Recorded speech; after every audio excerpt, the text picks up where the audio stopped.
Rewind-A-Dynamite from the post-wrestling site. AEW, lighting up the fuse. Sit back and enjoy the bubbly as we hear from John and Wai Ting. Where we're going, we don't need roads. And if the buck stops here, this thing might blow.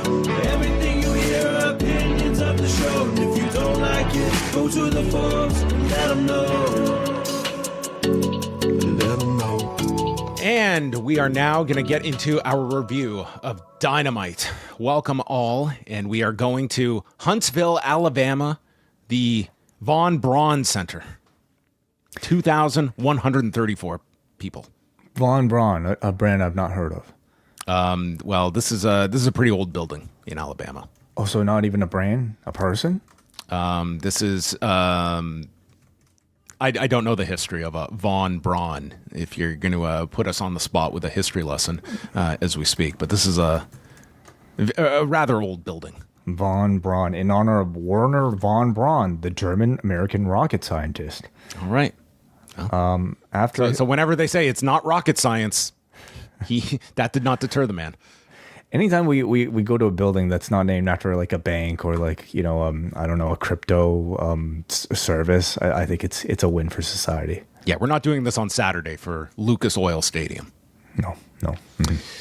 Well, let's get into things. Will Ospreay and Brian Cage kicked off the show. And man, you cannot accuse AEW of not hearing criticism because we got not one replay of the moonsaults last week. They showed us 4 consecutive replays of both Ospreay and Kenny Omega's moonsaults off the barricade and lighting truss last week. I mean, this was comical by the time they got to the end of this. It was just like another angle, another angle, another angle, another angle. I mean, I laughed out loud at this. This was like the funniest thing on this show tonight. Well, you're part one of the many voices that were complaining about them not getting the shot right, and they're bound and determined to make up for it by overloading it to the point where you would say, "Stop showing me this moonsault." I thought this was great. So we start things off. Don Callis points to the screen, and Kenny Omega is getting beaten down on the screen, and thus would begin the night of these baby faces just being murdered. Okay, because there would be a body count by the end of this show. So Kenny's dead in the back. The match begins. Ospreay balances on the barricade and leaps at Brian Cage, who catches him, lifts him up into the vertical suplex position, and walks halfway around the ring before dropping Ospreay. And Don Callis is getting in the cheap shots, which has now become sort of this requisite spot for Callis, behind the referee's back. And this was our let's try and keep count of how many times the refs got distracted in these first couple of matches. They did not have a great night. They missed a lot. I'll try my best, yeah. So Ospreay escapes a bear hug and hits the cheeky Nando's kick, does a space flying tiger drop to the floor, and an Archer distracts, and Cage clotheslines Ospreay onto the edge. F5 gets countered, and the Oscutter is also caught, and it's Cage with the spinning Liger bomb, an F5 off the turnbuckle, and an Archer knocks Ospreay's foot off the rope and gets admonished by Rick Knox, who is pretty much saying, that's the third time. This is your second to last warning. So Archer remained there. He did not get ejected, but then Ospreay knocks Cage into Archer and hits a Styles Clash for the win at 12 minutes and 48 seconds. Good opener. I would say not necessarily like a main event level of match that you might want out of a Will Ospreay for every single appearance that he has, but like I thought it was a perfectly satisfying opener for a Dynamite. Cage is great. He's unfortunately like in that spot where he's so good that you always want to put him into a match to make somebody look good, but he's also like not so interesting that you want to see him beat any of those people. So he's just kind of like stuck in this middle position where he's getting airtime, but it's to job to a Kenny Omega or a Will Ospreay in the span of 2 weeks here. And you know what? That's fine. It's fine. Show needs you people need like people like this. I know that we look at every single person. Oh, this person needs more time or some people just need to be building blocks. And Brian Cage at this stage, that's what he should be. Yes. The man looks like he's built out of building blocks here. He's big, and because he's big, there's still always going to be credibility attached to his name, and he's always going to make a guy like a Will Ospreay look good. Yeah, I agreed with you. This is not like upper tier Will Ospreay TV match. It was fine opener, though I didn't have too many complaints about it. To me, my mounting complaints were to come.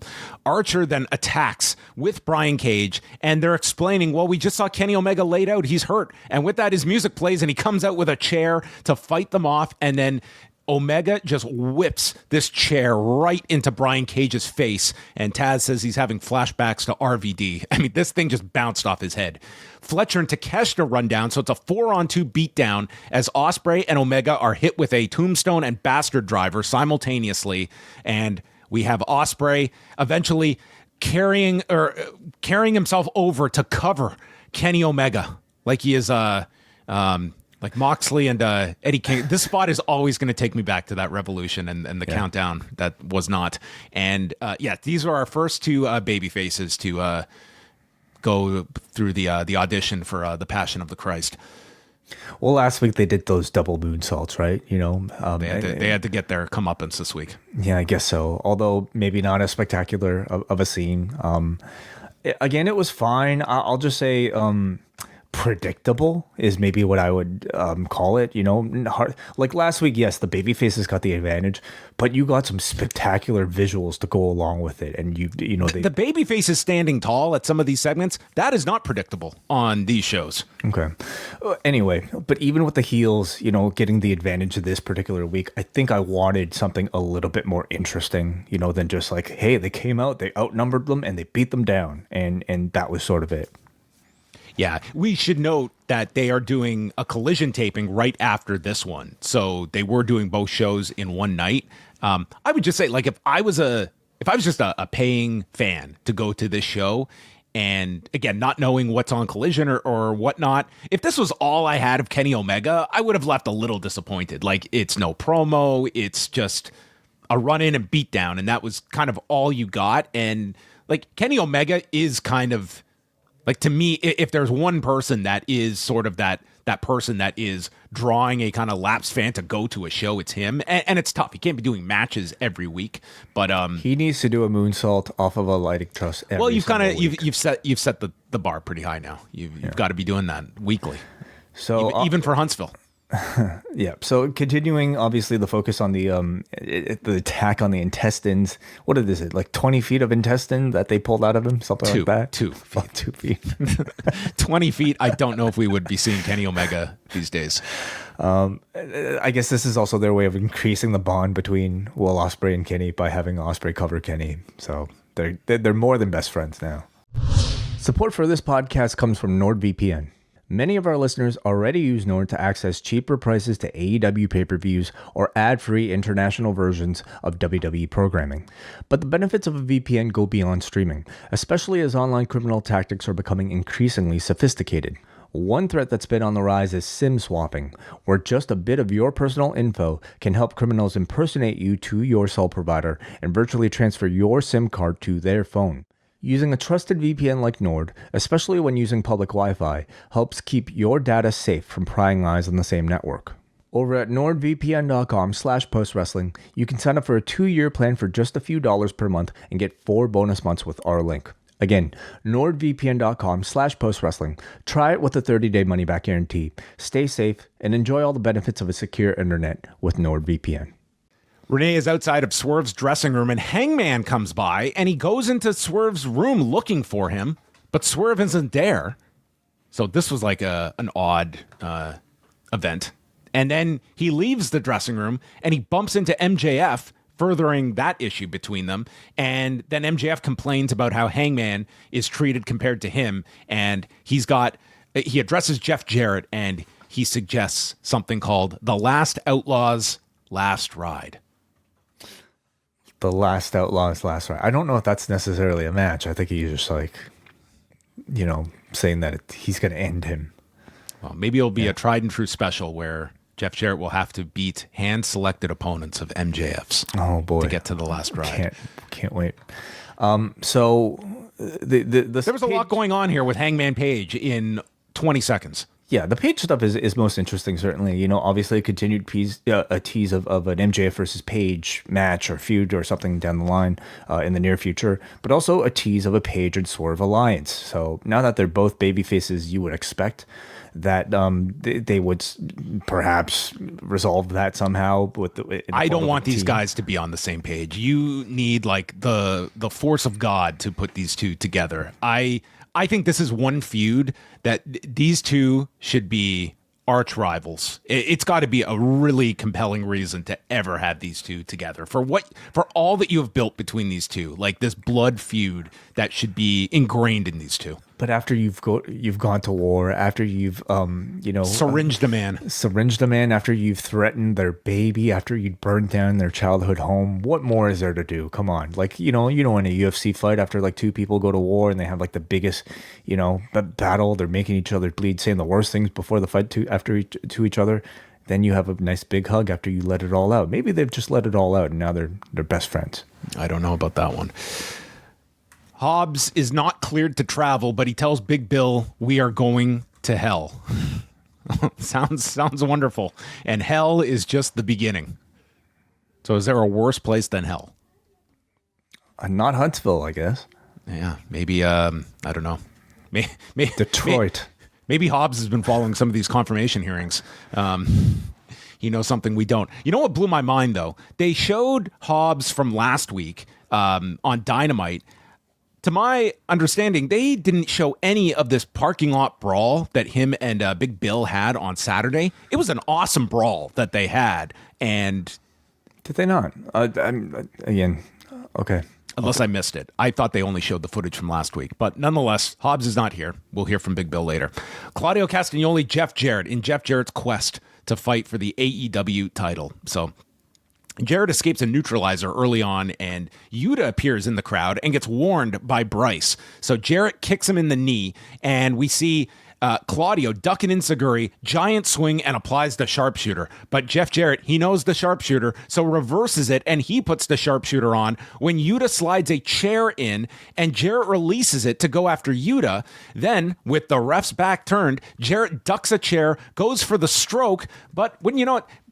Bryce's back is still turned throughout all of this, so Jon Moxley runs in and hits the paradigm shift, and thus Claudio is able to beat him with two neutralizers in 10 minutes and 6 seconds. Bryce missed everything here, and Taz at the end of this says, "We assume the AEW title is in that briefcase." And yes, that was that. They say it so often that I think the reveal is going to be that it's not.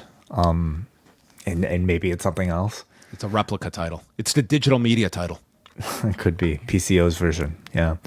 Listen, when it comes to like getting the most out of a Jeff Jarrett at his age, I continue to be fascinated by his matches. I think he's doing a good job. I think this match was like compelling to me for a Jeff Jarrett match. Crowd seems to still be into the story right now, despite maybe at this point some online discussion and some negativity towards the idea coming off of like hot and cold promo segments. But I thought through like the leg attack and the interferences, they did enough to make Jarrett continue to look strong in defeat. And I also don't think Claudio looked weak either. I think he just because he's just a dominant, mean looking wrestler. So to me, the outcome was expected, but I thought it would be Max interfering to cause Claudio to win. Instead, it was Mox. Yeah, I look at it as I think that it is going to come down to your interest in this Jeff Jarrett story of where we're going. But to me, like the Jon Moxley character is not one that is presented as a coward. If anything, this is the guy that wanted. He took all the challengers at World's End. He's like, let's make it a 4-way. You can all come at me. That's sort of been the character. And here it's him that has to go through these tactics to get away from the 57-year-old threat that is Jeff Jarrett. But he kind of explains it in the interview with Renee. He's going to put onto these people everything that was done to him.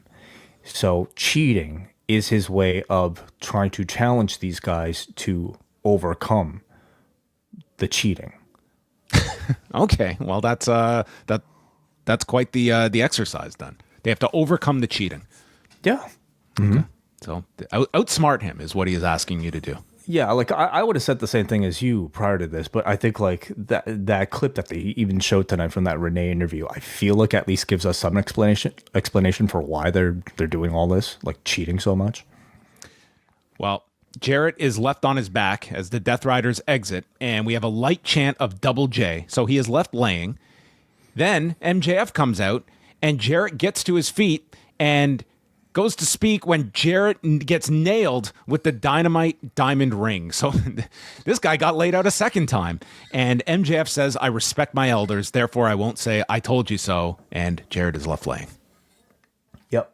So continuing that story, I mean, you know, obviously they're trying to frame this as like, are Jarrett's hopes for a title win done?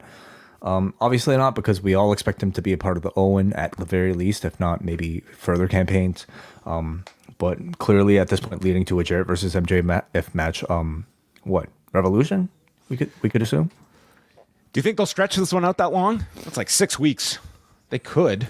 Yeah. Like how long did they make us wait for some of this Adam Cole? I want to know how many matches we're going to get on this Brisbane show.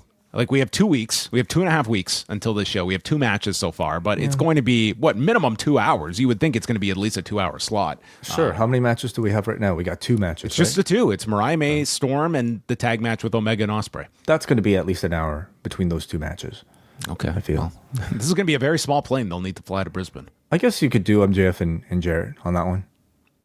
Yeah, it's an odd... just for the kangaroo kick, I think you need to have... MJF on that show, right? Yeah, I don't know if he's doing that anymore. Okay. Maybe. Renee is with Ricochet, and he is informed that Swerve is not allowed to interfere in his match tonight, or else he will forfeit next week's match in Atlanta. And Ricochet was not aware of this. He says he has a lot to get off his chest, but this is not the proper setting. He will do it on Collision on Saturday. And next week is one of the biggest matches of his career, he states. So Ricochet against AR Fox. More Lucha Underground alumni squaring off. Fox comes out of the corner into a stunner and then a corkscrew brainbuster. And then we get a dive over the top by AR Fox. Fox looked very good here. And then Ricochet ends up getting the advantage and he does his people's moonsault. And Tony Schiavone was disgusted. Almost like a showboat, wasn't it? And this man, he could not get past the arrogance showing before hitting this elbow drop. I don't know if Tony Schiavone's ever seen the people's elbow. I don't know if he was thinking it was something else. I don't know, but he just could not believe how arrogant this was of Ricochet. So Fox catches him with a fisherman suplex, and then after an iconoclasm into a cutter, follows with the 450 splash. This awakens the crowd because this was a pretty muted audience for a lot of this. Ricochet grabs the referee's shirt to get off the shoulders, and the DQ is called? No. Instead, recoil, spirit gun, vertigo, and Ricochet wins in 11 minutes and 6 seconds. And then Ricochet goes to the corner, and there, hidden in the turnbuckle, this whole match, were the golden scissors. Oh, yeah. Yeah, so those have probably been planted this afternoon. And Swerve appears, and he goes after. So the agreement was he couldn't get involved in the match, but now that the match is over, he's free to attack him. And the crowd, they really get hot here for Swerve when he appears. And Ricochet pulls AR Fox on top of him to avoid a Swerve stomp by putting the scissors up against the throat of AR Fox and takes him out of the ring like a hostage situation. And AR Fox was spared. He did not have his throat slashed. No, he did not. No. You got to pay for pay-per-view for that. I thought the match was like perfectly fine. I don't have that much to say about it. Again, like these are just kind of like good matches, as we come to expect. But I don't know, nothing that to be was all that memorable in ring quality wise. I need stunts with scissors, clearly, in my professional. You wanted a stabbing. Yeah. Mm-hmm. That could have helped things. This is where they showed a portion of Renee's up-close chat with the Death Riders, and Moxley explaining, when asked about the championship being hidden, he explains what a championship is. It's not a petting zoo. You don't need to see it. You don't need to pose with it. Being a champion, it's in your heart. It's forged in the white-hot fires of combat, and he wants to build 1,000 John Moxleys. Which is a lot of you think the roster is deep now. I mean, that would be pretty tough. Have you seen this whole thing? No, not the whole thing. Okay. Yeah. What I had seen of this, I saw a bit of a clip of it online, was, Jon Moxley stating the fact that he wants to, this isn't a party anymore. It's time for people to get serious, and I am going to instill that in all of these people and thus build 1,000 Jon Moxleys, people that have my mindset when it comes to professional wrestling. And by putting them through what I went through and worse. Yeah. I don't find myself rooting against this guy. He seems to have like a pretty rigid. He's a drill sergeant, but one that I think you can respect the work ethic. Right. But do you agree with his methods? Of like coming out and interfering, getting Yuta and cheating and all this stuff. To me, that's more of an indictment on this company that is allowing him to run roughshod on this. Your referees look like fools. They don't catch this guy. He outsmarts the baby faces. What's not to enjoy about this guy? I mean, he's smarter than all these baby faces. He's the champion. He's got this, like, none of his mission statement to me. I don't feel like, oh no, AEW is under threat from this guy. Okay. So I feel like people would disagree and at least say that they're under threat because they're just not interested in this storyline, not interested in this character. So maybe that's more so the threat than, him. That's not the story, people. Though. That's people's interpretation of a storyline that is not connecting. Yeah. I just think like in modern storytelling, you need your villains to have believable motivations and even relatable motivations. Like Thanos to many people has relatable motivation. Magneto has relatable motivation. You just disagree with their methods. It's not a bad thing that you relate to what Moxley is trying to do to AEW, but you should, I guess, if you're rooting for the babyfaces, disagree with the way he's going about it. I continue to like these sort of like Moxley promos whenever he's talking about the reasons why the Death Riders are doing what they're doing. And again, I thought in this little promo snippet that they cut out of the interview, like to me, gave me at least some indication of why he's doing what he's doing, which I think has been sorely lacking even from his own promos in recent weeks. What is still lacking, though, after months and months of this, is proper response from the babyface side of things. I thought this, like Cassidy, you didn't even really have that. I don't even know if you really had it through Paige, certainly not through Jay White. I thought Copeland would be that guy to at least challenge philosophically the reasons why. Maybe maybe he'll agree that this roster needs shaking up, but this is not the way to go about it. I haven't heard that promo from him yet. So to me, to prevent this from feeling like a full feud, I still need that from the babyface side. Then the trailer for Dark Match ran. This is Chris Jericho's horror film that comes out this week. This trailer, I had no idea what was going on. In this trailer had to have been 10 seconds. Yeah. I didn't even know Jericho was he even in the trailer? Yes, but it was very short. He was? Yeah. Okay. We go to the New York Minute, and Big Bill took Jericho's words last week and put them into action against Hobbs. He feels stronger now. Jericho says, "I'm so proud of myself for being such a great mentor, but you didn't take out Hobbs permanently." Jericho and Keith are going to take on the Outrunners on Collision. And Jericho says, "Outrunners, you claim to have been around for decades, but I've never seen you outside of AEW." And Brian Keith yells, "Mandela effect." And that was pretty good. And that was it.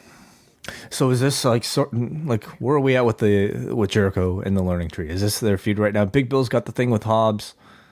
Is Jericho's thing now with the Outrunners? They're absolutely teasing something down the road with Big Bill and Jericho. They're doing something there. True. Right.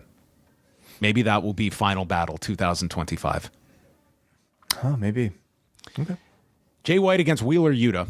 Immediately, Jay White goes for the Blade Runner, and Yuta hops to the floor. And Shivani explains how, Jon Moxley, he makes a lot of sense, except for the fact about a championship not being won. Of course, you can win a championship, but other than that, so Shivani gets it. It's like, oh, he makes a lot of sense, this guy. So they argue over whether or not Yuta is the whipping boy of the Death Riders, with Taz defending Wheeler Yuta. The others just think he's the weak link. They go to the floor. Yuta drop kicks the knee, and they had some good work here. A dragon screw by White, followed by a superplex. Yuta manages the angle slam and then the hammer and anvil elbows when White grabs him for a big Uranagi. The Blade Runner is countered, and then when Yuta goes for the Busaiku knee, he's caught in mid-move in the air into the Blade Runner. I thought a really great finish here. I enjoyed this match quite a bit, but the crowd was outside of the finish, like barely audible here. It went 13:37. Yeah, I maybe I wasn't as into it as you were. I maybe was more so into the maybe aligned with the crowd's feeling. I thought it was okay. That's how I felt about a lot of the wrestling on the show, and I ultimately don't know if it's because I was just not as interested in the stories or the characters. To me, like, these two are. This was not a riveting edition of Dynamite. The word I came back to consistently was flat. It was a flat show, is what I felt. These two in particular, at this point in the story, are like pretty much your low-level pawns in this Death Riders, Cope FTR feud, right? Like, Jay White is the guy who comes and gets beaten up before Adam Copeland comes and makes the save, and Yuta is the lowest guy in the totem pole. So I didn't really have that much engagement that way. Yeah, it's like where they are slotted is Jay White. That's more of a negative to me because they have, I think, tried to establish him, but when you have him laid out like he was last week, it's like the audience sees him down the pecking order, and was reinforced here in the post-match. He hits another Blade Runner when Moxley arrives, allowing Claudio to attack him from behind, and then Cope and FTR run out, and Cope shakes hands with Jay White. Dax says, "We don't hate the Death Riders and how they operate, but we do have a problem when you try to end Ricky Morton's career." You can take Robert Gibson, but when you touch Ricky Morton, Dax Harwood has a problem. And he mentions that Dennis Condrey is here, but we never saw him. And so, in the name of Dennis Condrey, he is challenging the Death Riders to take on FTR in a Mid-South street fight on Collision. Right. So this will be Moxley and Yuta against FTR on Saturday. Well, airing on Saturday. Okay. A Mid-South street fight. So just a street fight. A Mid-South street Are there fight. Mid-South rules that are special? Yes. Yeah, they're going to have Bill Watts, and he'll be on commentary with Jim Ross for the match. And you can use Bill Watts as a weapon. I don't know. I don't know how mobile Bill Watts is at his advanced age. Renee brought out Mariah May, and Shivani calls her one of the meanest women he has ever been around, and this is where May suggests that the first letter in Huntsville should be a C, and states none of this is real with Tony Storm.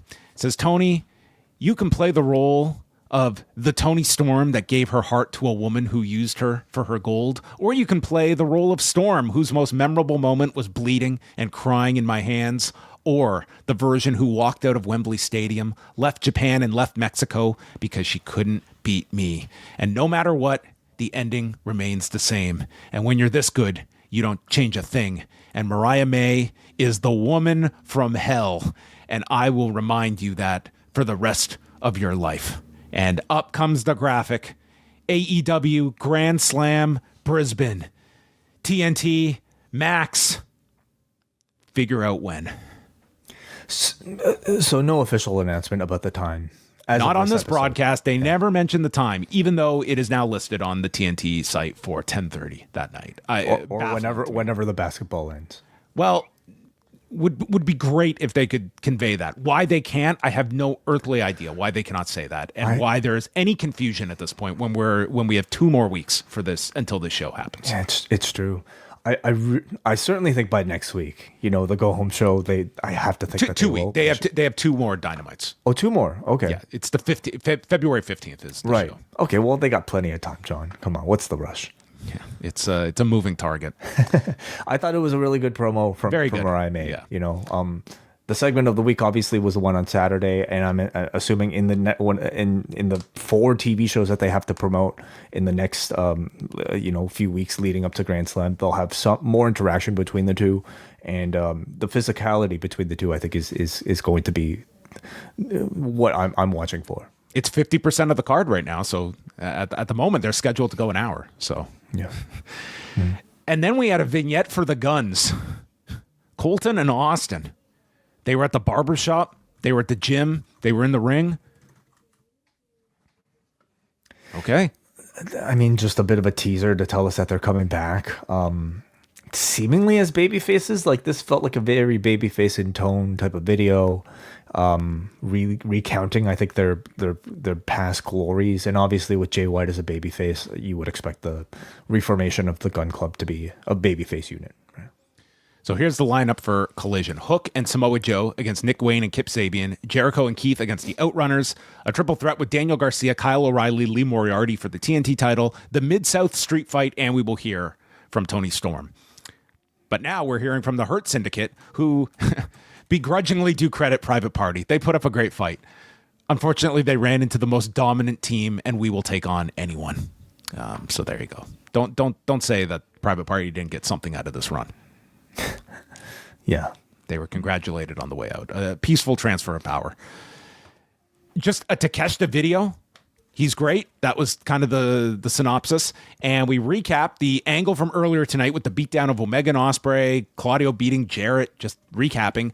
And we go to Deonna Purrazzo and Taya Valkyrie. And Deonna Purrazzo blames Harley Cameron for losing the four-way, so she didn't get the TBS title shot tonight. And this world was not built for women like us, and we will take what we deserve. And now Harley Cameron belongs to us, and we're coming to collect on Collision. So there is a kidnapping coming on Collision. They are going to steal this woman. Par for the course in AEW, you know. We just hope she makes it out of it. But as opponents for Harley Cameron en route to Grand Slam and potentially a match against Mercedes Moné, I like it. Deonna Purrazzo apparently has been asking for more TV time. She's been getting it. Okay, here she even made an appearance on Dynamite here. I don't even know if the Vendetta have like made an appearance on Dynamite prior to this. Can you recall? If they have, it's rare. But you know, like I like the team a lot. I love the look. I love like their way of promo speaking. So I mean, they're going to be in this role to essentially lose to a Harley Cameron, potentially giving Harley Cameron her first win. I kind of hope not. Like, I feel like her first win should be somebody against somebody lower ranking than like a Deonna Purrazzo. But maybe that's her role. They're in the Brian Cage role for this story. Yeah. And main eventing the show, Mercedes Moné and Yuka Sakazaki for the TBS Championship. So early on, Yuka is doing a Mercedes dance after hitting a shoulder block. We see a Rana by Yuka countering a power bomb, and then Moné misses the double knees into the corner, and then Yuka had a hell of a time doing this double springboard into a missile dropkick. These ropes were not cooperating with her. Moné hits the three amigos, and then Sakazaki stops her on the turnbuckle, hitting a superplex. The moneymaker is attempted, but Sakazaki lands on her feet and then hits this hammerlock spinning slam. Moné hits the backstabber and after sending her into the buckle, statement maker is applied, but Sakazaki cradles her, also tries for a follow-up, the same maneuver she used to get the title shot, and then goes for the magical girl splash. Moné gets the knees up, strikes her with the knee, powerbomb, and the moneymaker as Mercedes wins and retains the TBS Championship. I thought they had it, like, again, a fine match, and save for the springboard missteps.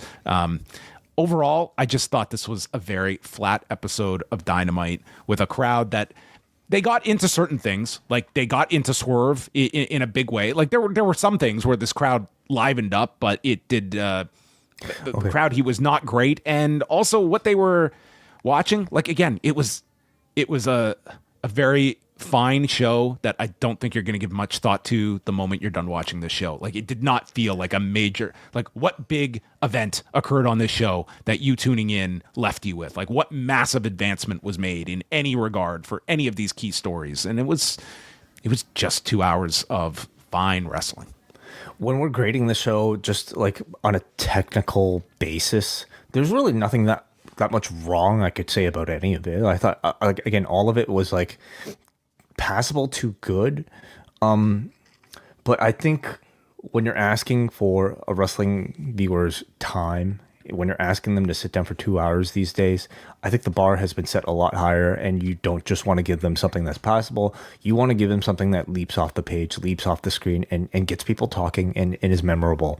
And not to say you need a house burning segment every single week, or like, you know, it's Ricochet stabbing somebody with scissors every single week. Like that's one way of maybe attracting that sort of attention. But another way is to just like do what you did maybe last week with Kenny Omega and Will Ospreay, or just having a great promo segment between two people like we saw at the end of Monday's show.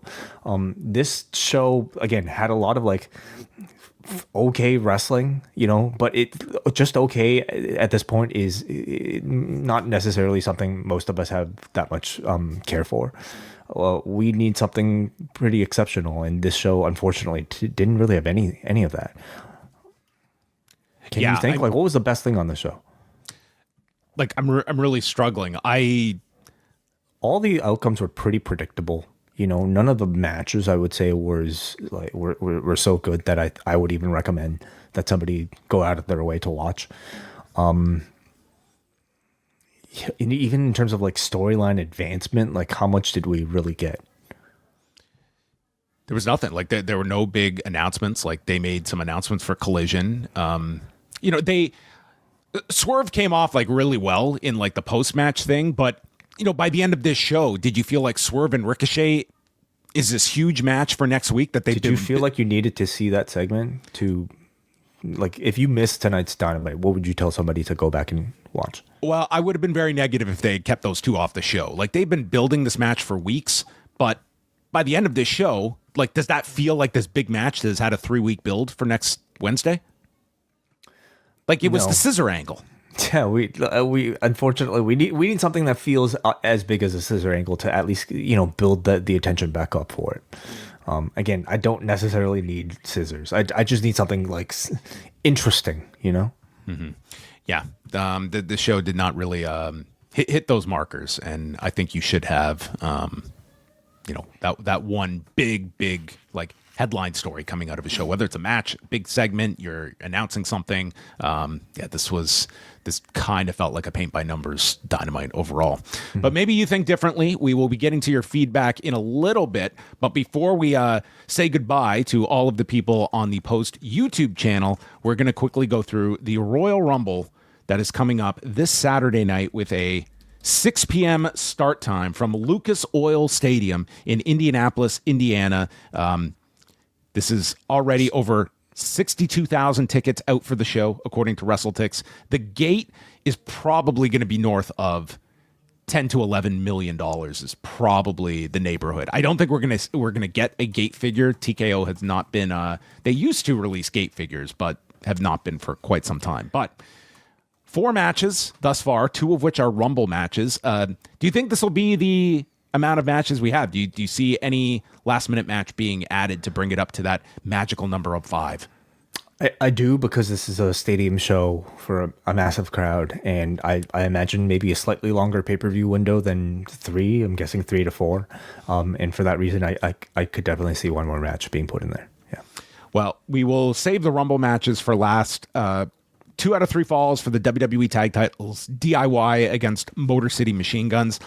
I'll say I think given this format of the show, I don't think they're going to get a crazy amount of time, but I think they should get like 16, 17 minutes, I hope, for this. My complaint a lot of times after a 2 out of 3 falls match is when you're done, would this match have been stronger had it just been a 1 fall match? And I guess we'll see with what the allotment is here, because certainly these 4 have the ability to have a real kick-ass match.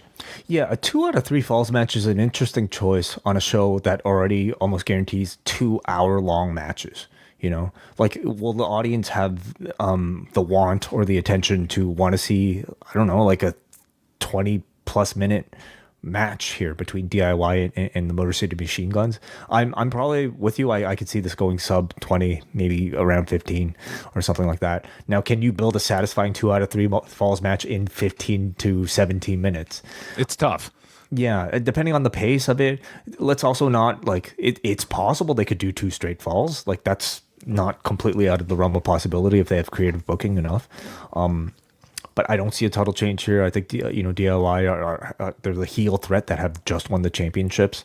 But this is a match that's being put on here to let's be honest. The Rumbles, they're not known for having great in-ring content, and a DIY and a Motor City Machine Guns match is. So I'm expecting takeover level DIY for this outing. Yeah, and we will probably find this match. I imagine they're going to open a show with a Rumble and then close likely with the men's match. So this is probably going to be somewhere in the middle there. And this is wild to me. And unless there is some show that some random show I'm not thinking of, this has to be the largest audience that the Machine Guns have ever performed in front of. Yeah, bigger than any Wrestle Kingdom that they've been a part of. Wrestle Kingdom is never Tokyo Dome cannot hold 62,000 people. So Right. This would have to be the largest audience these two have ever performed in front of, which is kind of mind-boggling when you think about it. Mm-hmm. Sure. Cody Rhodes, Kevin Owens ladder match for the Undisputed Championship. I see this one going probably closer to 30. I think this one has to be a really lengthy, big.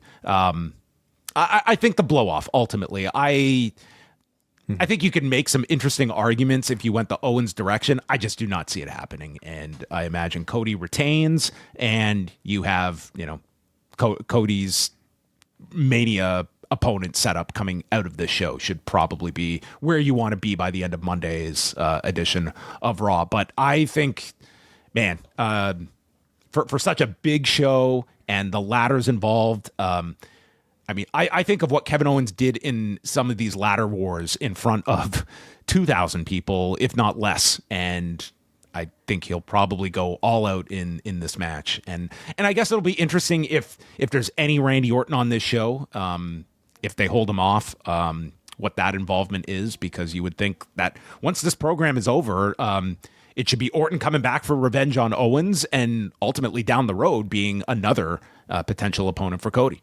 Yeah. I wouldn't see Randy opposing Cody at any point between now and WrestleMania, just because they've already got so much going on with Cody that I think having an Orton feud would be a little too much at this point. But I don't discount the fact that Orton could return either in the Rumble or at the end of this match.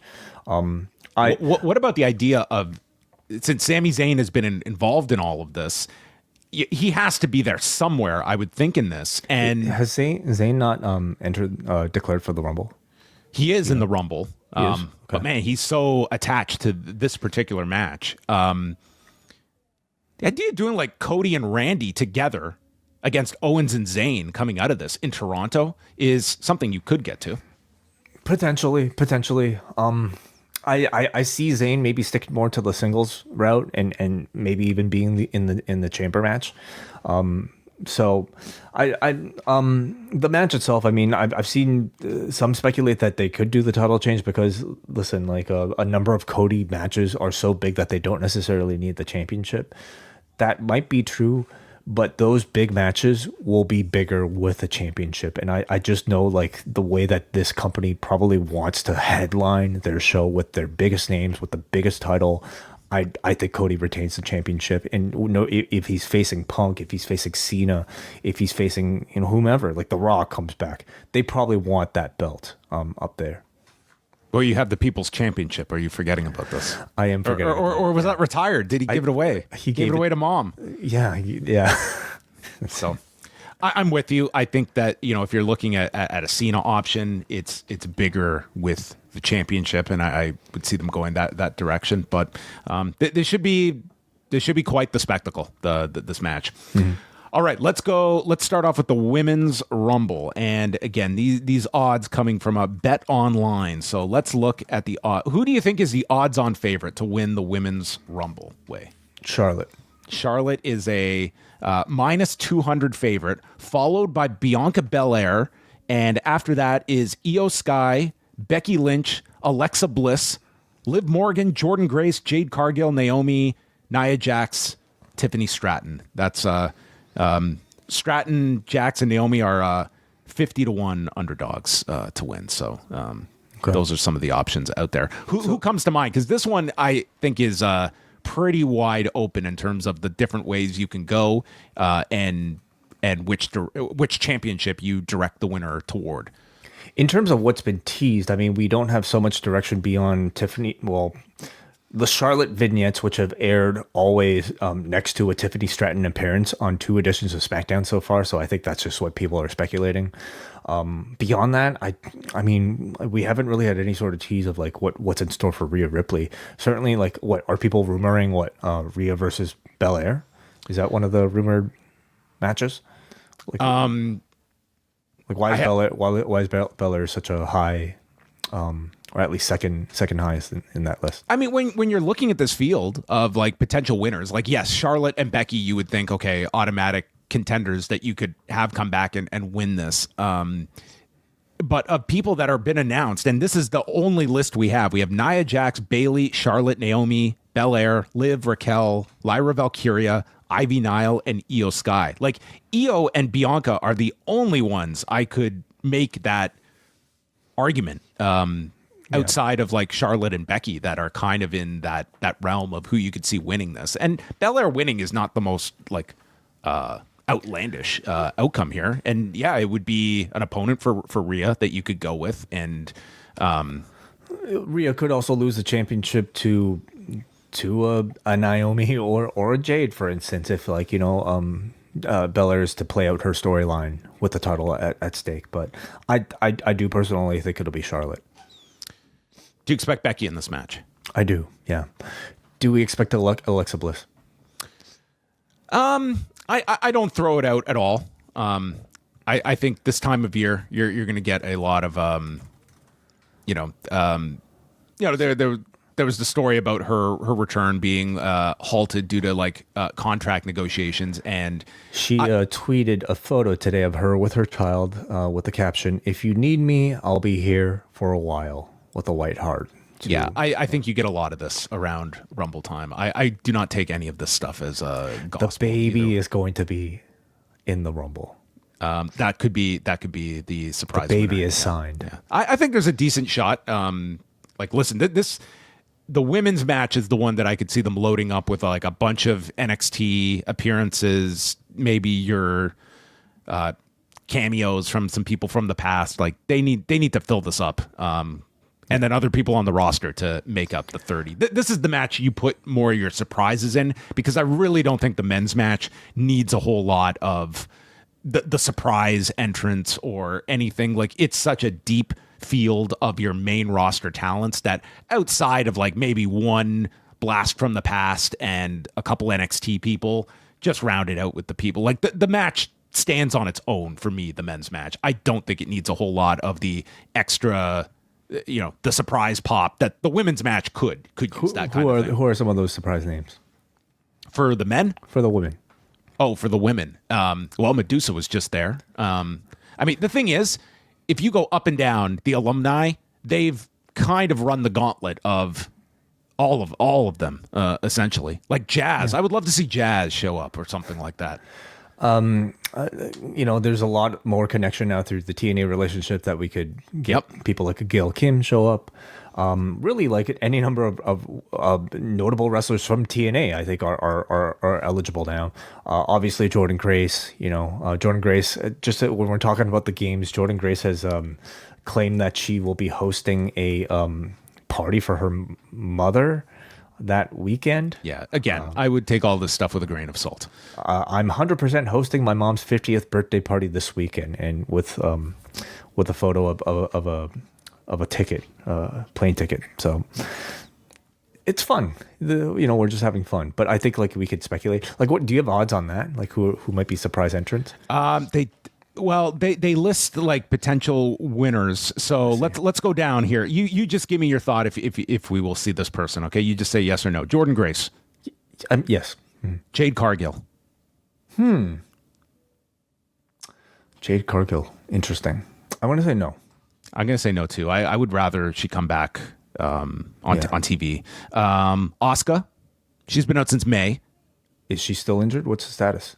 I mean, she's been rehabbing, but we're coming up on like 9 months. I'll say yes. Sure. Who else is here? How about Brie or Nikki Bella? I could see Nikki. Nikki could be somebody. Very heavily hinting at that. Julia, that would be an NXT one. These are all possible. Lita. We'll just say yes every year for Lita. Just expect the Lita cameo every year. They've got her on speed dial. Yeah, that's. I mean, between the women on the roster, Santina Morella. I don't know how well that one would go over. No. Maybe Ariana Grace. Maybe she'll get in. Okay. All right, let's go to the men's match. And who do we have announced so far? We have LA Knight, John Cena, CM Punk, Jey Uso, Roman Reigns, Seth freaking Rollins, Drew McIntyre, Rey Mysterio, Sami Zayn, Shinsuke Nakamura, Logan Paul, Penta, Chad Gable, Braun Breaker, and Carmelo Hayes. Announced after Raw went off the air. I mean, is there a better way for Carmelo Hayes to declare? So this is already at 15. About 15. 15. The overwhelming favorite right now is John Cena to win, followed by Rollins, followed by Punk, The Rock, Roman Reigns, Randy Orton, Sami Zayn, Drew McIntyre, Jacob Fatu, Logan Paul, in that order. Okay. There's quite a bunch of names thrown out here to potentially win it. I think that this, again, as I've said, I think this Rumble has been built so well. And again, you have multiple options that you can still get to the same destination. I really like the idea of just Punk winning this Rumble. I think I think for the Cena story, it makes a lot more sense to extend it a month and he's got his back against the wall. And for Punk, it's just a nice story of like 1 year later, he comes back and wins this match that curtailed his whole 2024, or at least a significant point of it. And outside of that, I mean, unless you're going to do something where like Rollins, he came off the loss to Punk, that he could end up winning this and you prolong this, like Rollins is not. And what's the match? Whether it's, Rollins ends up getting into a title picture, or it's Punk having to try and go into the elimination chamber with Cena as well. What's if Rollins wins? What's his match at Mania? It could be something involving Reigns. It could be something where Reigns has to do both nights, something like that. That's the favor. With Reigns being champion? I mean, you look at do you see Gunther as champion by the time we get to Mania? I'm going to say yes. John. Ultimately, when we pick the men's Rumble winner, especially, we're talking about what we expect to be the main event at WrestleMania. Yeah. Because I don't see Gunther being champion by Mania. When we're talking about like the top 4 stars of this company, no, Gunther is not a part of that list. But would an appropriate dance partner elevate Gunther to a main event level status? And who would that be? So I certainly see a CM Punk being one of those headliners. And they've teased the Cody match. Punk versus Gunther at this point, to me, doesn't seem as likely. Not impossible, but I don't think it's likely. I'm going to go with Punk for all the reasons you stated, John. And I would expect maybe could be Punk and Cody, could be Punk and Reigns somehow if they are able to, but that just feels, how would they get the title from Gunther to Reigns? Anyway, anything's possible. We're doing too much thinking out loud, but let's play the Cena route. Okay, Cena wins. What's his match at Mania? Cody. So whoever's okay, and where does that leave Gunther? Well, Gunther might have this Goldberg match. That could be his direction. He certainly doesn't need the title for that. And I can't fathom Punk and Gunther being your Mania destination. Yeah. They could put the title up in the chamber match, and maybe exchange it that way without having Gunther take the loss. Yes. Although he would have to get pinned. Yeah. He would have to lose somehow. Like maybe DQ'd or something. Mm-hmm. That's a possibility. But I just to maybe focus on this, I expect Cena to fully be in the chamber match. They're making such a big deal about his participation in the last Elimination Chamber, and I think they're going to want to drag that tease out as long as they can. I think Cena could win the chamber and then go on to challenge for the title, but ultimately lose. All right. Yes or no on some of these names that are listed here. To be in the Rumble, Randy Orton. I'm going to say yes. Big E. No. Yeah. Brock Lesnar. So the whole favor thing is somewhat interesting. I think they're certainly trying to make us think that Brock might be involved in all of this, but I think the favor is going to be something else. So I'm going to say no. Goldberg. I don't see him getting thrown out unless like it's to lead to a program, but I don't know. Like I feel like it would be probably a Gunther, and I don't necessarily see that. So I'm going to say no. Well, what do you say? I want to hear your thoughts too. For Goldberg? Sure. Yeah. I'd say no. I don't think that's the way I would reintroduce him for this, especially if you are going to Gunther. Like I just don't know how a Rumble appearance beyond the pop really gets you there. So I'd say no on the Goldberg front. AJ Styles. I mean, it sounds like he might be ahead of schedule. Sure. Yes. Then. Okay. Other ones here. Yeah. No one that really jumps out. It's just people on the roster. Stone Cold Steve Austin. I'm gonna say no on Steve Austin. I'm gonna say no too. Any names from NXT that you think would be of note? Joe Hendry. Joe Hendry is someone I could see them doing. Malachi Black. No, I don't think he can. I don't think he can. Right. Right. He cannot. So not him. Okay. Yeah, you have like your Josh Alexander types, or I Show Speed. I'll say yes. I'll say yes on to both he and Kai Cenat. I don't think you can do one without the other. Okay. I'll say yes. It's whatever. Yeah. One of them will be in. Okay. Well, there you go. That's the Royal Rumble. 4 matches that we have so far. I could see them just leaving it at these 4. I guess it's always possible. You could add like what would you add at this point? It would be. I could see them throwing in a women's match, like Ripley or Stratton defending the title. Yes. Yeah. Mm-hmm. Yeah. I guess. But man, on such short notice, that's like it's a cold match. But it's if they need to get to that certain amount, like this is going to be a long show even with these 4. Like they will easily get the 4 hours off these 4 matches. True. Yeah. Think of all the celebrity shots we're going to get. Oh boy, they're going to be scanning them. So yes, we will be live on Saturday right after the Royal Rumble. So tune in on the YouTube channel, youtube.com/postwrestling. Hit subscribe. That would be your way of saying thank you to us, as we will be live after the Royal Rumble for a rundown of what might be a 4-match show. We will see. We are going to bid farewell to everyone on the YouTube channel, but for you on the Post Wrestling Cafe, just sit back. We're not going anywhere yet. We have questions and feedback to get to, so the show rolls on.